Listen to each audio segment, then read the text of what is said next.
باغ جنت کے ہیں بارے مدح خانے اہل بیت، تم کو مژدہ نار کا اے دشمنان اہل بیت۔ ان کے گھر بے اجازت جبریل آتے نہیں، قدر والے جانتے ہیں قدر و شان اہل بیت۔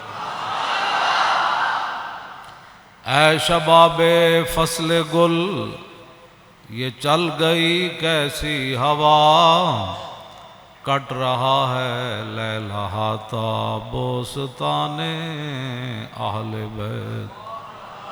سر شہیدان محبت کے ہیں نیزوں پر بلند، خدا نے اور اونچی کی قدر و شان اہل بیت۔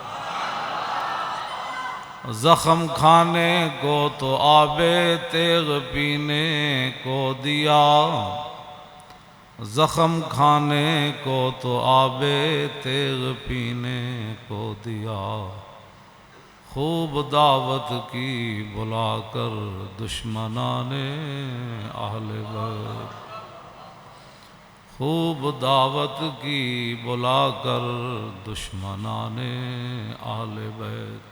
مامون الرشید جو حکمران تھا، انہوں نے قسطنطنیہ کے عیسائی بادشاہ کو، قسطنطنیہ تو سلطان محمد فاتح نے بعد میں فتح کیا، جو آج ترکی ہے، استنبول ہے، وہاں عیسائیوں کی حکومت تھی، تو مامون الرشید نے خط لکھا قسطنطنیہ کے حکمران کو کہ یونانی فلسفے کی جتنی کتابیں ہیں اور جو آپ نے نئے نئے علوم ایجاد کیے ہیں وہ ساری کتابیں ہمیں بھیجو۔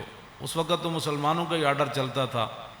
وہ بادشاہ گھبرا گیا، اس نے اپنے پادریوں سے مشورہ کیا کہ مسلمانوں کا حکمران ہماری یونانی فلسفے کی کتابیں اور دیگر جو ہے جدید علوم کی کتابیں منگوا رہے ہیں اپنے ملک میں پڑھانے کے لیے، تو کیا ہم دے دیں، کہیں مسلمان ہم سے آگے تو نہیں نکل جائیں گے؟ تو ان کا جو بڑا پادری تھا اس نے کہا کہ ساری بھیجو، ساری کتابیں بھیجو۔ اس نے کہا کیوں؟ اس نے کہا جب یہ ہماری کتابیں پڑھیں گے نا فلسفے کی، تو پھر یہ قرآن و حدیث بھی فلسفے سے سمجھیں گے، پھر یہ امام حسین کی شہادت پر بھی فلسفہ شہادت بیان کریں گے، اور معراج شریف پر بھی یہ فلسفہ معراج ہی بیان کریں گے، اور نماز پر یہ فلسفہ نماز ہی بیان کرتے رہیں گے۔ ہاں جی، ان کو پھر ہر بات جو ہے وہ ہماری عینک سے یہ اپنا دین پڑھیں گے، فوراً بھیج۔ تو آج بات وہی ہے، فلسفہ شہادت تو بیان ہوتا ہے، لیکن بتاؤ شیخ کہ ابن علی آیا تھا کیوں میدان میں، بتاؤ شیخ کہ ابن علی آیا تھا کیوں میدان میں، گر ہو سکتی تھی حجرے میں شمع ایمانی روشن۔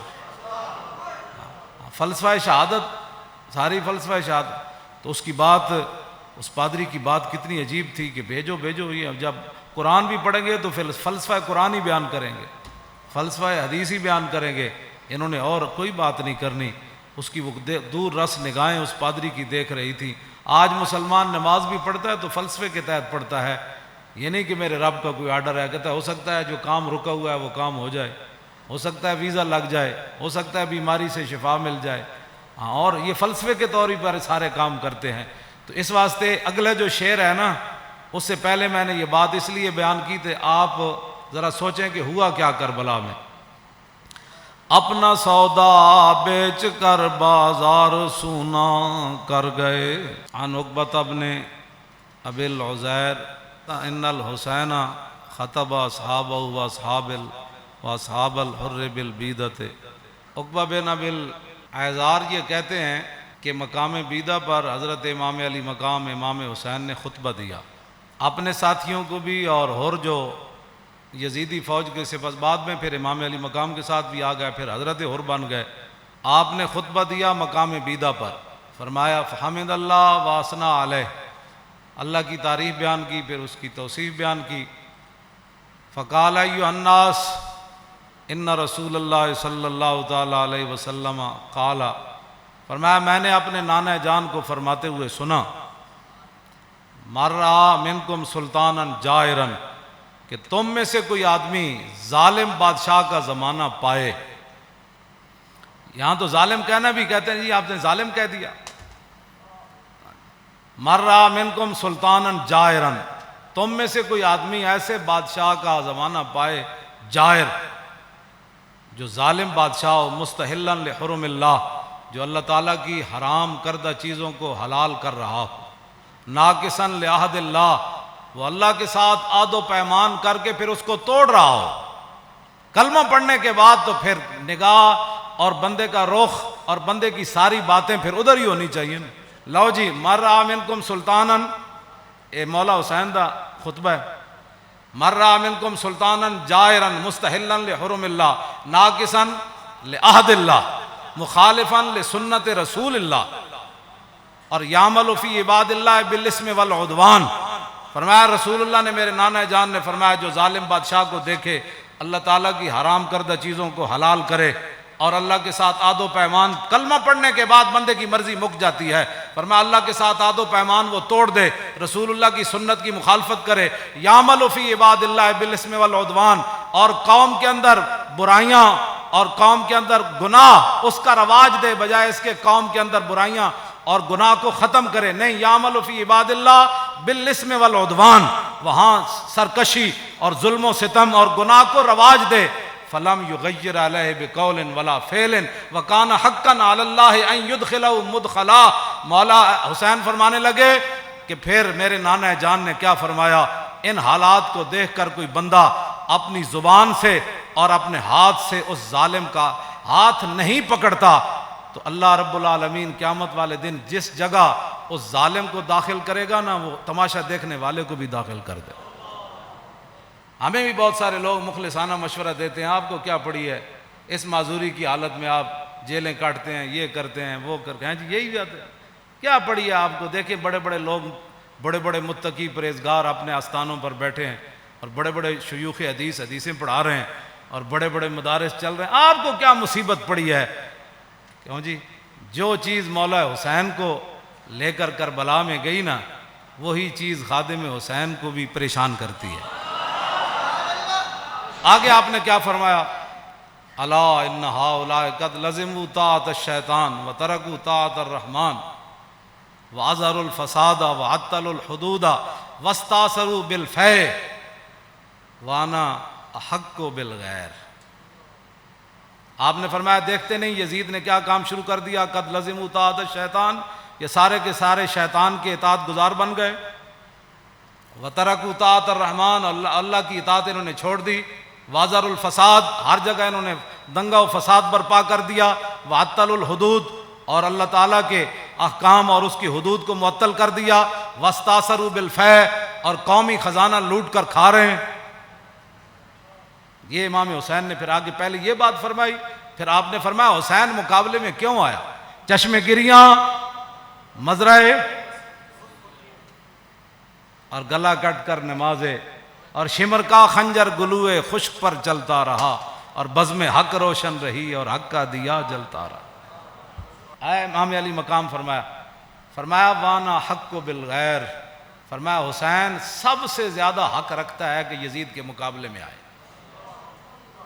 میں سب سے زیادہ حق رکھتا ہوں حسین کہ میں تو. اچھا، اب جو فوج سامنے کھڑی تھی، آپ نے یہ بات تو آپ نے پہلے فرمائی نا، پھر جو سامنے آئے ہوئے تھے نا مقابلے میں، جو کہتے تھے دل تے تواڈے نال لیکن تلوار تواڈے نال کوئی، آپ نے فرمایا قد اتتنی کتبکم وقدمت رسلکم ببیعتکم، فرمایا یہ تمہارے خطوط ہیں جو تم نے مجھے بھیجے ہیں، اور بہت سارے قاصد تم نے میرے پاس بھیجے ہیں. کس بات پر؟ انکم لا تسلمونی ولا تخذلونی، کہ میں جب تمہارے پاس آ جاؤں گا تو تم پھر میرے ساتھ مل کر لڑو گے، مجھے یزیدی فوج کے حوالے نہیں کرو گے.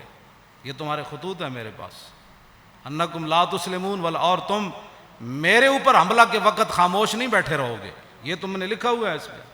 فَإِن تَمَمْتُمْ بِبَيْعَتِكُمْ تَرْشُدُوا، فرمایا اگر تم اپنی اس بیعت پر قائم رہتے ہو تو پھر ہدایت پا جاؤ گے، تُصِيبُوا رُشْدَكُمْ، ہاں جی، پھر تم ہدایت پا جاؤ گے، پھر تمہیں کوئی مسئلہ نہیں ہے. آگے پھر آپ نے لوگ پھر دیکھنے لگے یہ کون ہے، جان بوجھ کر بھی لوگ آنکھیں بند کر دیتے ہیں نا، کچھ ایک دوسرے سے پوچھنے لگے یہ کون ہے جو ہمارے سامنے خطبہ دے رہے ہیں یزیدی فوج میں سے. تو فرمایا فَأَنَا الْحُسَيْنُ ابْنُ عَلِي وَابْنُ فَاطِمَةَ بِنْتِ رسول اللہ. فرمایا جانتے ہو کہ میں حسین بن علی ہوں اور میں سیدہ طیبہ طاہرہ فاطمۃ الزہرا کا صاحبزادہ ہوں. جانتے ہو مجھے؟ نفسی ما نفسکم وعلی ما آلکم فلکم فی اسوۃ. آپ نے فرمایا یہ مت رکھنا کہ حسین تمہیں میدان میں چھوڑ کر چلا جائے گا. جہاں میں رہوں گا، جہاں تم رہو گے، حسین تمہارے ساتھ رہے گا. جہاں تمہارے اہل و عیال ہوں گے، حسین کے بچے بھی وہی ہوں گے. نفسی ما نفسکم وعلی فلکم فی اسوۃ. اے مولانا جملہ بڑا عجیب ہے. فرمایا حسین کی زندگی کیا تمہارے لیے نمونہ نہیں ہے؟ اے میرے بچے سارے میں بھائی ناڑ لے آیا، سارا خاندان لے آیا. حسین کے میرے فلکم فی اسوۃ، تمہارے لیے میری زندگی ایک نمونہ ہے کہ میں سب کچھ دین کی خاطر لٹانے کے لیے آ گیا ہوں. وَإِن لَّمْ تَفْعَلُوا وَنَكَثْتُمْ عَهْدَكُمْ فَخَلَعْتُمْ أَعْنَاقَكُمْ مِنْ بَيْتِكُمْ فَلَعُمْرِي مَا هِيَ فِيهِ لَهُ نُكْرَةٌ. آپ نے فرمایا کہ اگر تم میرا ساتھ نہیں دیتے اور جو تم نے وعدے کیے وہ توڑ دیتے ہو، میری بیعت تم ختم کرتے ہو، تو اللہ کی قسم مجھے اس پر کوئی زیادہ تعجب نہیں ہے. لَقَدْ فَعَلْتُمُوهَا بِأَبِي وَأَخِي وَابْنِ عَمِّي مسلم. فرمایا مجھ سے پہلے تم میرے ابا جی کے ساتھ بھی یہ غداری کر چکے ہو، اور میرے بھائی حسن کے ساتھ بھی تم غداری کر چکے ہو، اور میرے چچا زاد بھائی مسلم بن عقیل کے ساتھ بھی غداری کر چکے. وَالْمَغْرُورُ مَنِ اغْتَرَّ بِكُمْ فَحَظَّكُمْ أَحْطَاطُمْ وَنَصِيبَكُمْ دَيَّاتُمْ. فرمایا تم سے بڑا کائنات میں بد نصیب کوئی نہیں، جن کو اللہ نے اتنا بڑا حصہ دیا اسلام کی خدمت کرنے کے لیے کہ محمد الرسول اللہ کے نواسے خود آ گئے تمہارے پاس اور پورا خاندان لے کر آ گئے. فرمایا تم سے بڑا کائنات میں بد نصیب کوئی نہیں. جو حصہ تمہارے حصے میں آنا تھا، جو خدمت آنی تھی، تم نے اس کو ضائع کر دیا. آخر میں پھر آپ نے یہ جملے کہہ کر اپنا خطبہ ختم کر دیا. فمن نکث فانما ينکث علی نفسی. فرمایا جس نے اپنا عہد و پیمان توڑا، قیامت والے دن اس کا وبال اسی پر آئے گا. حسین آج برات کا اعلان کر رہا ہے. آگے کیا آخری جملہ فرمایا؟ فَسَيُغْنِ اللَّهُ عَنْكُمْ السلام علیکم ورحمۃ اللہ وبرکاتہ. بس یہ کہہ کر آپ نے خطبہ چھوڑ دیا. آپ نے فرمایا ان قریب حسین کو رب تم سے بے نیاز کر دے گا. اور پھر السلام علیکم ورحمۃ اللہ وبرکاتہ کہہ کر آپ نے خطبے کو چھوڑ دیا.